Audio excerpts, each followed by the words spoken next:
여러분 안녕하십니까? 헬로티비 뉴스입니다. 동두천시가 소요산과 인근 지역의 관광 활성화를 위해 대책을 모색 중입니다. 소요산 확대 개발 사업도 그중 하나인데요. 소요산 확대 개발 사업의 바탕이 될 연구 용역이 마무리됐습니다. 캠핑장과 스파 시설 등 휴식 공간은 물론 루지와 리프트 등 체험 공간을 조성하는 방안이 용역에 담겼습니다. 소요산은 관광 명소로 거듭날 수 있을까요? 이재필 기자가 보도합니다. 옛날부터 여기는 젊은 층들이 일로 많이 안 오더라고요. 이렇게 젊은 층이 맞는 게 없어가 그러겠지. 보면 다 연세 많은 사람들 오더라고요. 그런 사람들은 와가지고 구경할 것도 있고 이렇게 그래야 되는데 그런 게 없으니까 사람이 안 오는 것 같아요. 내 생각에는.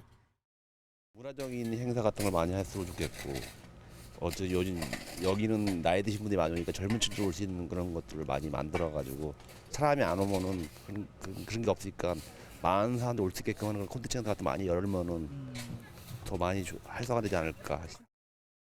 소요산은 동두천시의 대표 관광지이지만 방문객 대부분이 경제력이 부족한 노인들이라 지역 상권은 어려움을 겪고 있습니다.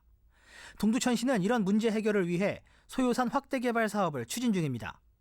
소요산과 주변 지역에 관광 인프라를 조성해 관광객들을 끌어들이는 것이 목표입니다.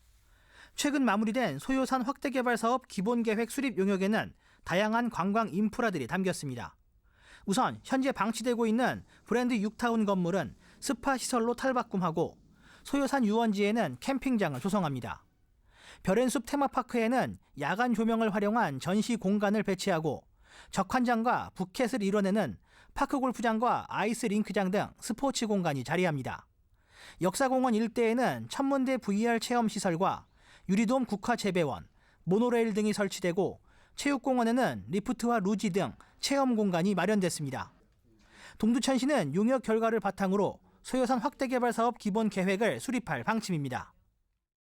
도시계획 변경과 함께 시설 결정을 해서 차근차근 준비하도록 하겠습니다. 그리고 소요산을 중점적으로 개발을 해야 되겠다고 저는 생각합니다. 그렇게 되면 거기 유입되는 관광객이 시내까지 자연스럽게 이용할 수 있는 그런 체계를 만들기 위해서 동두천시는 사업이 마무리되면 연간 약 230만 명의 관광객이 지역을 방문할 것으로 예상하고 있습니다.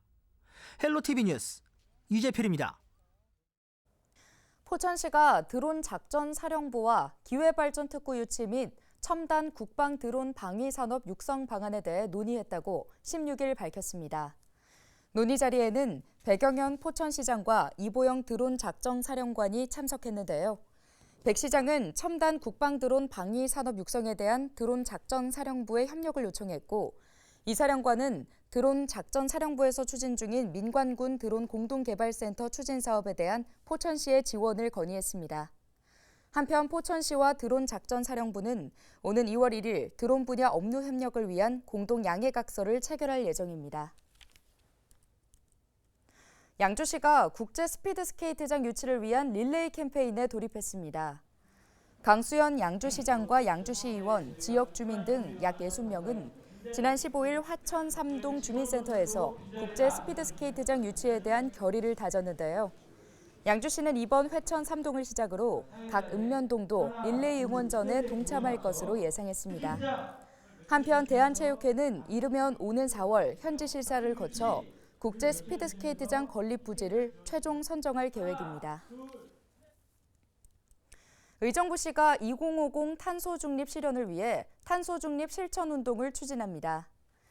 의정부시 소속 구내식당 5곳에서는 축산업에서 발생하는 온실가스를 낮추기 위해 한 달에 2번씩 채식의 날이 운영되는데요. 또 오는 4월 22일 지구의 날에는 지난해와 마찬가지로 어린이를 대상으로 한 탄소 중립 골든벨이 진행될 예정입니다. 6월 5일 환경의 날을 기념해서는 호원동 인도교 등 2곳에서 전시와 캠페인 등이 펼쳐집니다. 양주시와 시의회, 동두천 양주교육지원청과 지역대학 3곳이 지역과 대학 발전을 위한 업무 협약을 맺었습니다. 이번 협약으로 관련 기관과 학교는 지역 인재의 취업과 주거를 지원하고 지역 발전을 위한 연구와 정책 개발, 문화 관광 발전을 위한 협력 사업 추진 등을 약속했습니다. 더불어민주당이 인천 남동구 을과 부평구 갑 선거구를 전략 선거구로 지정했습니다. 민주당 공천관리위원회는 오는 20일까지 전국 236개 지역구를 대상으로 후보자를 공개 모집한다고 밝혔는데요. 당원 당규에 따라 현역 의원 불출마 지역과 현역 의원 탈당 지역 17곳은 공모에서 제외했습니다. 공모 제외한 전국 17곳 중 인천 지역에서는 민주당 전당대회 돈봉투 의혹 사건으로 탈당한 윤관석 의원의 지역구인 남동구 을과 같은 의혹으로 탈당한 이성만 의원의 부평구 갑 두 곳을 전략선거구로 지정했습니다. 단 경선을 통해 후보자를 결정할지 아니면 전략공천 또는 단수 추천할지에 대해서는 고심 중입니다. 5.18 민주화운동을 폄훼하는 내용의 기사를 발표해 사퇴 요구를 받고 있는 허식 인천시의회 의장이 또다시 해당 매체 기사를 시의회 관계자들에게 공유해 논란이 되고 있습니다. 허 의장은 지난 15일 오전 11시쯤 시의회 간부 공무원에게 5.18은 북한이 개입한 국가 전복 변란이었다는 주장이 담긴 신문기사 사진과 링크를 SNS로 보내면서 시의원 단체 대화방에 공유하도록 지시했습니다.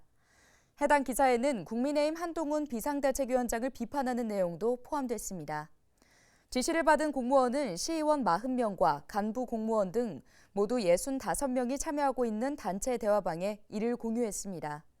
앞서 허 의장은 지난 2일 시의원 전원에게 5.18 민주화운동을 폄훼하는 내용이 담긴 신문을 배포해 논란을 일으켰습니다.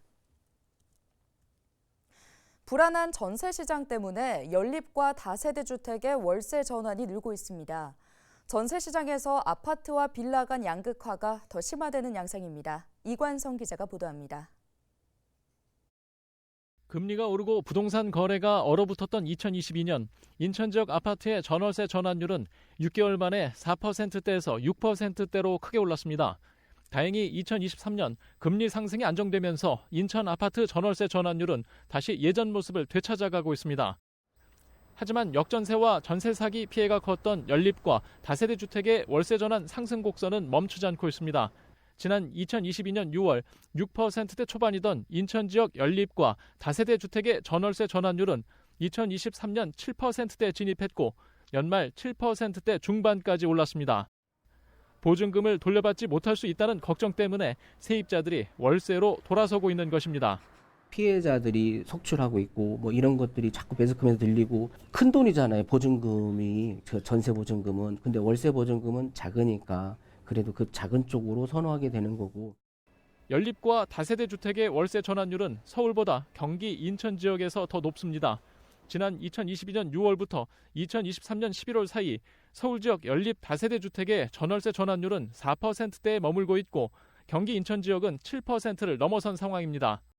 빌라 시장은 지금 굉장히 어렵습니다. 전세 계약이 이게 전세 시장이 좀 정상화가 돼야 되는데 여전히 많은 수요자들이 깡통전세, 전세 사기의 불안을 떨고 있고요. 다수의 계약자들이 이게 안전한 물건임에도 불구하고 믿지를 못하는 거죠. 그렇게 되면 아파트 시장으로 가거나 월세 시장으로 가기 때문에 올해부터 전세 보증보험 가입 시 보증금의 담보 인정 비율까지 낮아지면서 갱신을 앞두고 있는 연립과 다세대 주택 세입자들은 전세 부담이 더 늘어난 상황입니다. 올해 아파트와 연립 다세대 주택 간 양극화는 더 심화될 것으로 보입니다. 헬로티비 뉴스 이관서입니다. 경기도가 전세 사기 가담이 의심되는 공인중개사 35명을 수사 의뢰했다고 16일 밝혔습니다. 경기도는 국토교통부 그리고 시군과 합동으로 지난해 10월 4일부터 12월 22일까지 전세 사기 특별 점검을 실시했는데요. 점검 대상인 공인중개사 450개소 중 22%에 해당하는 99개소에서 불법 행위 139건을 적발했습니다. 특히 전세 사기 가담이 의심되거나 중개 수수료를 초과 수수한 35명에 대해서는 고발 및 수사 의뢰했습니다.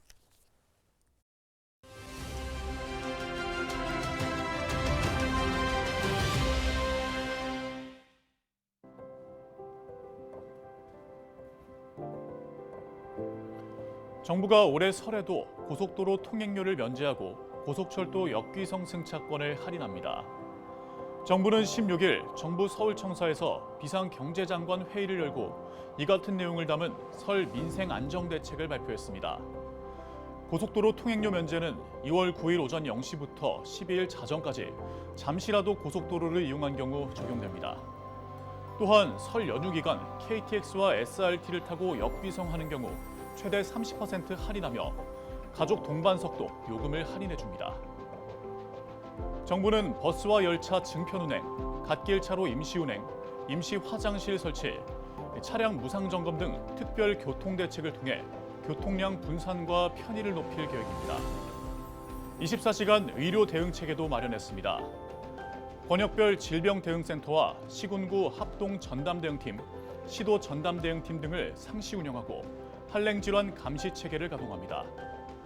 설 연휴 기간 문을 여는 의료기관과 약국 정보를 응급 의료 포털, 복지부 홈페이지, 129 보건복지 상담센터, 119 구급상황관리센터 등을 통해 제공합니다. 또한 설 연휴 기간 전 국민을 대상으로 비대면 진료가 허용돼 기존 대면 진료 경험이 없는 환자도 의학 상담과 처방을 받을 수 있습니다. 지금까지 데일리 브리핑이었습니다.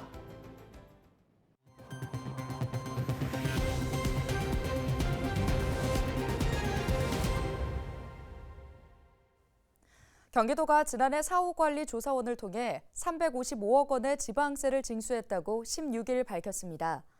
이는 지난 2022년 징수 실적과 비교하면 46% 증가한 액수인데요. 지방세 사후관리조사원은 세금 감면 혜택을 받은 사람들이 감면 조건 등을 제대로 이행하고 있는지 확인하는 업무를 맡고 있습니다. 도는 지난해 조사원을 기존 40명에서 48명으로 확충했는데요. 조사 참여 시군도 기존 10개에서 12개로 늘었습니다. 김동연 경기도지사가 다보스 포럼 참석을 위해 스위스를 방문 중인데요. 김 도지사가 세계 스타트업 기업 대표들과 함께하는 이노베이터 커뮤니티 간담회에 참가했습니다. 이노베이터 커뮤니티는 전 세계 스타트업 기업이 정보를 공유하는 다보스 포럼의 대표적인 행사인데요. 김 도지사는 참가자 가운데 유일한 정부 인사로 스타트업 기업 대표들과 인사를 나누고 경기도와의 협력 방안을 논의했습니다. 특히 챗 GPT를 만든 샘 알트만 오픈 AI CEO는 다음 한국 방문 때 경기도에서 구체적인 협력 방안을 논의하기로 약속한 것으로 전해졌습니다. 서울시의 무제한 교통카드인 기후동행카드가 오는 23일부터 사전 판매됩니다. 서울시는 오는 27일부터 기후동행카드 사용이 가능함에 따라 23일부터 모바일 카드와 실물 카드 판매를 시작한다고 밝혔는데요. 모바일 카드는 모바일 티머니 앱을 통해 구입이 가능하며 서울교통공사에서 운영하는 역사 고객안전실에서 현금 3,000원에 구매한 뒤 충전 단말기에서 충전한 뒤 사용할 수 있습니다. 기후동행 카드는 62,000원권과 따릉이를 이용할 수 있는 65,000원권 등 두 가지가 출시되며 한 달간 버스와 지하철을 무제한으로 이용할 수 있습니다. 서울시가 1,000만 원 이상 고액 체납자에 대해 무관용 원칙으로 강력한 징수에 나섭니다. 서울시 38 세금징수과는 올해부터 관계기관과의 협력을 통해 가택수색과 명단 공개 등 강력한 징수 활동을 벌인다고 밝혔습니다. 서울시는 25개 자치구로부터 지난해 신규로 발생한 1,301억 원에 대한 징수권을 이관받아 징수 활동에 들어갔습니다. 한편 체납 세금 가운데 개인 최고액은 1990년생으로 지방소득세 41억 원입니다. 서울시가 올해 스마트 보안 등 4천여 개를 설치하는 등 안심 보행 환경 조성에 나섭니다.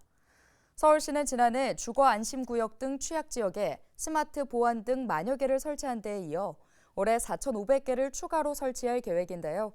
스마트 보안 등은 서울시 안심이 앱과 연동돼 보행자가 안심이 앱에서 안심 귀가 모니터링을 켜고 보안등 근처를 지나면 보안등이 밝아집니다.